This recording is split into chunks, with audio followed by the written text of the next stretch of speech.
Welcome dear students. आज हम बात करेंगे मनी सप्लाई के बारे में। तो दोस्तों, मनी सप्लाई होता क्या है, किसे कहते हैं मनी सप्लाई? मनी सप्लाई का मतलब ये है कि आप अगर एक इकोनॉमी के अंदर ये जानना चाहते हैं कितने पैसे सर्कुलेशन में हैं, आरबीआई ने कितने पैसे प्रिंट कर दिए हैं, तो उसको हम मनी सप्लाई कहते हैं। तो इसी के मेज़रमेंट को सीखेंगे कि हम कौन से पैसे ऐड करके बताएंगे कि मनी जो है कितनी सर्कुलेशन में है, तो उसी को हम मनी सप्लाई कहेंगे। तो मनी सप्लाई अगर हम सिंपल एक दो लाइन में इसे अगर डिफाइन करना चाहें, बताना चाहें, तो क्या कहेंगे? Money supply is the amount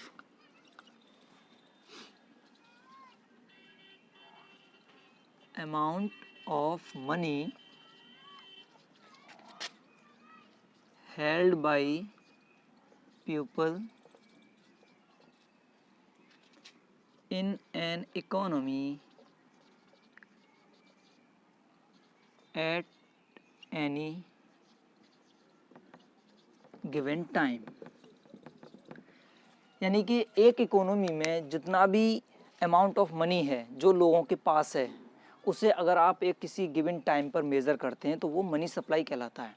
तो ये गिवन टाइम की बात की है, इसलिए ये एक स्टॉक कंसेप्ट हो गया।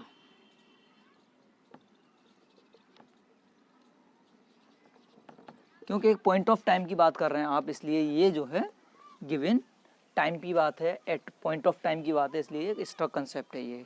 जैसे हम आज की डेट में ये जानना चाहें कि कितनी मनी है सर्कुलेशन में जो आरबीआई ने पैसे प्रिंट कर रखे हैं, तो उसी को हम मनी सप्लाई कहते हैं। अब हम जानेंगे इसके मेजर्स कि इसको हम नापेंगे कैसे, मेज़र कैसे करेंगे। तो उसके लिए आप इसके मेजर्स के बारे में जानेंगे। Measures of money supply.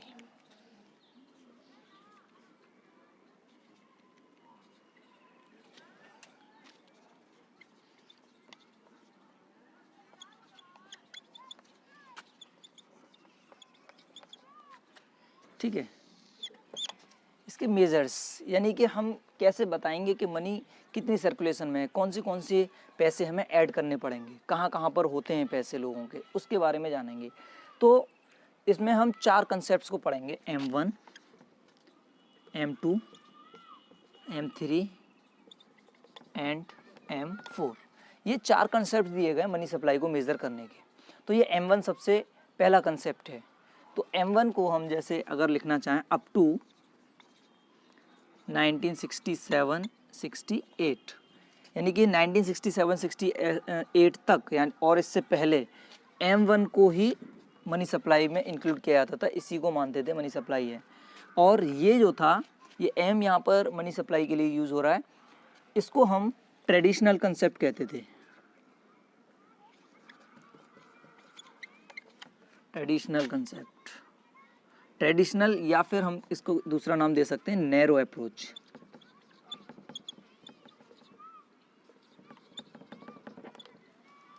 Narrow approach, traditional या नैरो अप्रोच कहते थे M1 को, और वो भी 1967-68 से पहले था। लेकिन इसके बाद में और भी M2, M3 और M4 ये सब बाद में आए। तो आफ्टर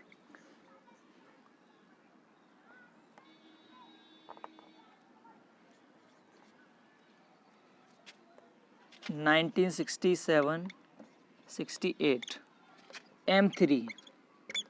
M3 मेन हो गया। M3 को आप कहने लग गए मॉडर्न, या फिर हम कह सकते थे उसे ब्रॉडर।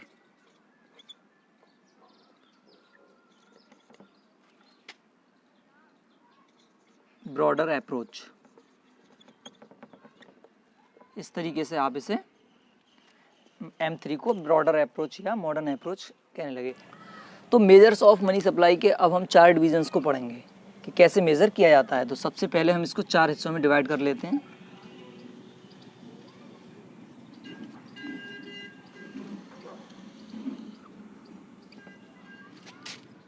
M1,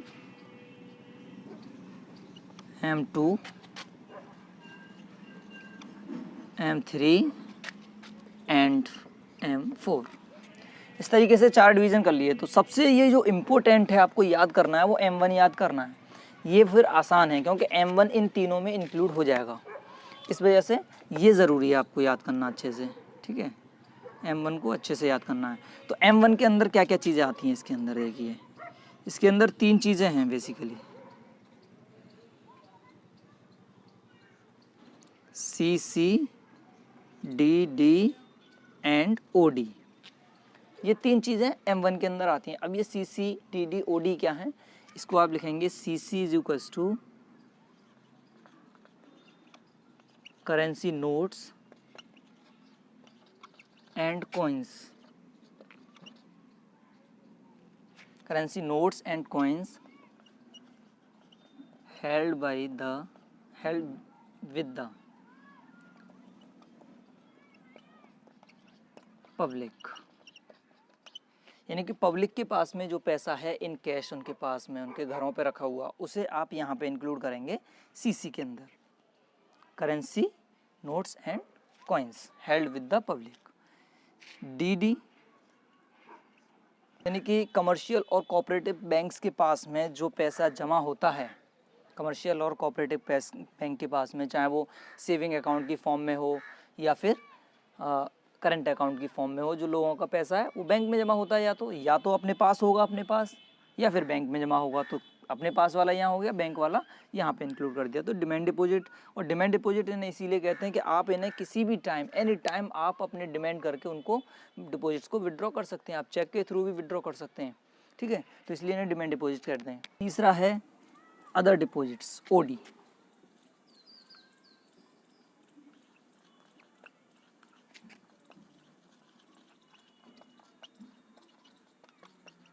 with RBI। तो रिजर्व बैंक ऑफ इंडिया जो होती है, इसके पास में जो पैसा होता है वो पैसा कौन सा है, जैसे कि जो फाइनेंसिंग इंस्टीट्यूशंस होते हैं वो अदर डिपॉजिट्स में आते हैं। जैसे फाइनेंसिंग इंस्टीट्यूशन में गए, IDBI है, इसको और कहते हैं IDBI, industrial development bank of India, या SIDBI, ठीक है, small industries development bank of India, ICICI etcetera.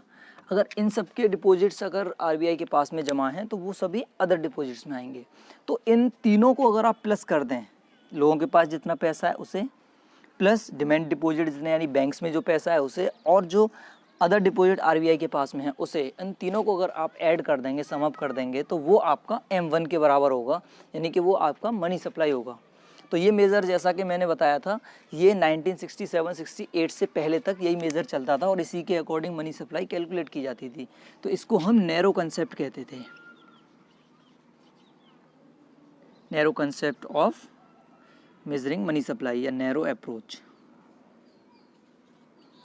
अब आएगा M2। तो M2 में क्या करेंगे आप, सिंपल है बिल्कुल, इसमें भी इसी तरीके से लेना है आपको।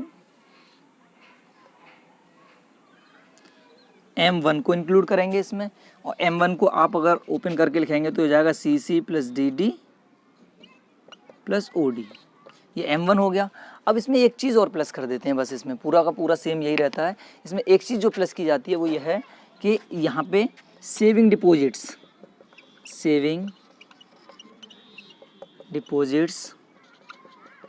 With the post office saving banks, saving deposits with the post office saving banks, यानी कि ये तीनों तो सेम है जो आपको अभी बताए थे मैंने।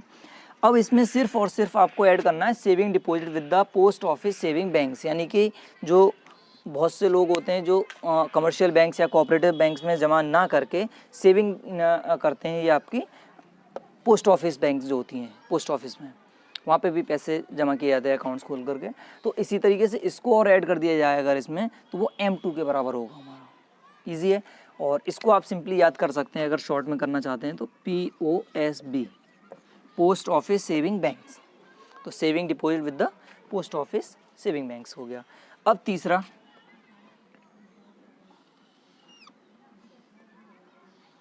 तीसरे में M1 रहेगा आपका, सेम यही रहेगा, CC plus DD plus OD, ये रहेगा ही रहेगा इसमें। तो M1 यानी कि CC plus DD plus OD ये रहेगा। इसमें क्या किया था M3 में, इसको हटा दिया, यानी कि इसे इसमें बहुत ज़्यादा अमाउंट नहीं होता है, इस वजह से हटा दिया, जैसे कि इसे हटा दिए, इसकी जगह पर फिक्स अमाउंट वाले पैसे रख दिए, यानी कि फिक्स्ड कहते हैं उन्हें, या टर्म डिपॉजिट, टाइम डिपॉजिट, वो सभी एक ही चीज़ है। Fixed deposits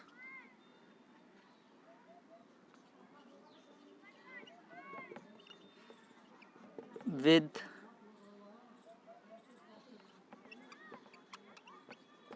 commercial and cooperative banks. तो जितने भी फिक्स डिपॉजिट्स हैं कमर्शियल बैंक्स के पास हों, चाहे वो कोऑपरेटिव बैंक्स के पास हों, जो टर्म डिपॉजिट होते हैं, जैसे बहुत सारे लोग क्या करते हैं फिक्स में कर देते हैं पैसे, 5 साल के लिए डाल दिए फिक्स में, 10 साल के लिए कर दिए, तो उसमें क्या होता है ज़्यादा इंटरेस्ट रेट मिलता है लोगों को, इस वजह से वो इस तरह से फिक्स में रखते हैं, तो उसको फिक्स डिपॉजिट भी कहते हैं, टर्म डिपॉजिट भी कहते हैं, टाइम डिपॉजिट भी कहते हैं, तो ये सब एक ही चीज़ है। तो उन्होंने कहा कि CC plus DD plus OD अगर इसको प्लस कर दिया जाए और फिक्स डिपॉजिट्स को प्लस कर दिया है, चाहे वो कमर्शियल बैंक में या कोऑपरेटिव में, तो उनको हम M3 कहेंगे फिर, ठीक है। और लास्ट, और इसको इससे पहले बताएं, ये जो M3 है इसी को ब्रॉडर कंसेप्ट कहा जाता है, ब्रॉडर अप्रोच, ब्रॉडर अप्रोच कहा जाता है M3 को फिर। तो ये हो गया नैरो अप्रोच, ये ब्रॉड। तो M4 में क्या करते हैं, तो यहाँ पे M3 किसके बराबर हो गया फिर, CC plus DD plus OD plus FD, ये M3 हो गया इसके बराबर। और दूसरी चीज़ जो बच गई थी इसमें क्या रह गया, यानी कि ये चीज़ इंक्लूड नहीं हो रही है वहाँ पे, तो बस इसको और इंक्लूड कर दिए तो वो M4 बन जाएगा। तो उसमें सब आ गया, कुछ नहीं रहा इसमें, जितने भी मैंने बताए हैं आपको वो सब आ गए। तो इसका मतलब दूसरी चीज़ जो यहाँ पे इंक्लूड की जाएगी वो हो जाएगी आपकी ये saving deposit with the post office banks, ठीक है। इस तरीके से आप लिख सकते हैं, all the deposits with the post office saving banks, POSB, इन सबको इंक्लूड कर देंगे। तो इसमें यानी कि M4 में सब आ गए आपके, CC plus DD plus OD भी आ गया, फिक्स डिपॉजिट भी आ गए, और आपका जो POSB post office saving bank deposit वो भी आ गया। तो सारे के सारे इंक्लूड होकर के इसमें आ गए। तो इस तरीके से आपका जो कंसेप्ट है थोड़ा थोड़ा चेंज होता रहा है टाइम टू टाइम, और ऐसे ही पूरे इंडिया की करेंसी को या किसी भी कंट्री के जो टोटल मनी सप्लाई है उसे कैलकुलेट किया जाता है। तो दोस्तों अब हम बात करेंगे फैक्टर्स अफेक्टिंग मनी सप्लाई, यानी कि मनी सप्लाई को कौन से फैक्टर्स अफेक्ट करते हैं जिनकी वजह से मनी सप्लाई इकोनॉमी के अंदर कम या ज़्यादा होती रहती है। तो ये बेसिकली 4 फैक्टर्स हैं मेन, जिनकी वजह से मनी सप्लाई इकोनॉमी में कम या ज़्यादा होती रहती है। तो सबसे पहला फैक्टर है हमारा, यहाँ से हम स्टार्ट करेंगे पहले वाले से। पहला है monetary policy of the central bank. Central bank यानी कि reserve bank of India, RBI जो इंडिया में है, उसके अकॉर्डिंग हम बताएंगे। तो RBI 2 तरह की पॉलिसीज अपना सकती है, एक होती है dear money policy,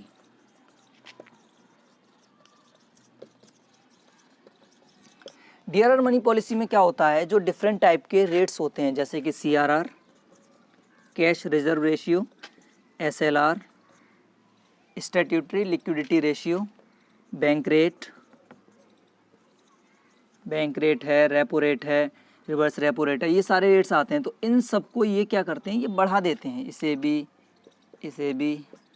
in rates को बढ़ा देते हैं। इनके बारे में हम नेक्स्ट चैप्टर में अच्छे से पढ़ लेंगे, ये क्या होते हैं CRR और SLR वगैरह। जैसे मैं CRR एक बता दूं यहाँ पे, CRR it is the ratio which is capped by all the commercial banks of their total deposits with the RBI, यानी कि जितनी भी कमर्शियल बैंक्स है उन सब के पास में जितना पैसा होता है अपना टोटल हर एक बैंक का, तो उस टोटल पैसे का एक सर्टेन परसेंटेज उन्हें RBI के पास रखना होता है, जो कि आज के टाइम पे 4% है।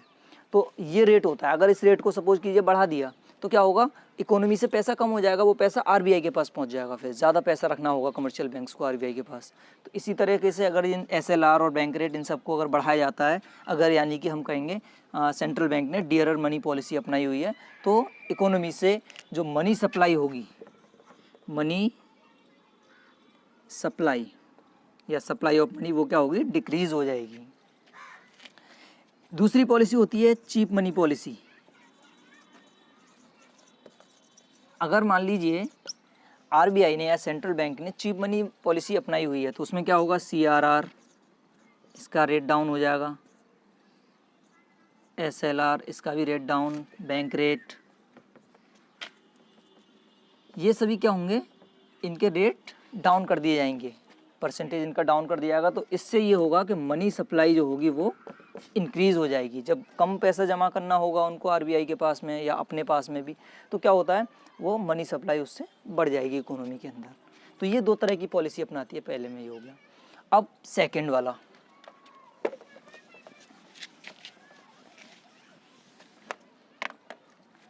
सेकेंड है आपका commercial banks capacity and policy of credit creation. तो सिंपल सा पॉइंट है कि जितना ज़्यादा पैसा कमर्शियल बैंक्स के पास में होगा उतना ज़्यादा क्रेडिट क्रिएशन हो सकता है।